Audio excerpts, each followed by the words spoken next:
आमदार नवाब मलिक यांचा जामिनाचा आज अखेरचा दिवस आहे। मुदतवाढीसाठी मलिक यांनी सुप्रीम कोर्टामध्ये अर्ज सुद्धा केलेला आहे। नवाब मलिक कोणत्या राष्ट्रवादीला मतदान करणार याची सुद्धा एकीकडे उत्सुकता आहे। आज नवाब मलिक यांना मुदतवाढ न मिळाल्यास पुन्हा एकदा जेलमध्ये जावं लागणार आहे।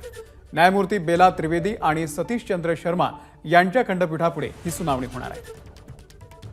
निलेश बुधावले या संदर्भातले अपडेट देतील। निलेश, अमोल, नवाब मलिक यांच्या जामिनाचा आज शेवटचा दिवस आहे। त्यांना वैद्यकीय जामीन घेतला होता आणि त्यानुसार त्यांना अधिकचा कालावधी देखील देण्यात आला होता। आज पुन्हा एकदा नवाब मलिक यांच्या वतीनं अधिकचा कालावधी मिळावा यासाठी विनंती अर्ज करण्यात आलेला आहे। आज जर नवाब मलिक यांना अधिकचा कालावधी मिळाला नाही तर पुन्हा त्यांना जेलमध्ये जावं लागणार अशी शक्यता आता वर्तवण्यात येते।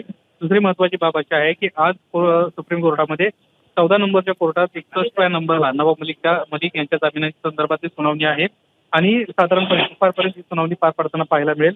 न्यायमूर्ती बेला त्रिवेदी आणि सतीश चंद्र शर्मा यांच्या खंडपीठापुढे ही सुनावणी पार पडणार आहे।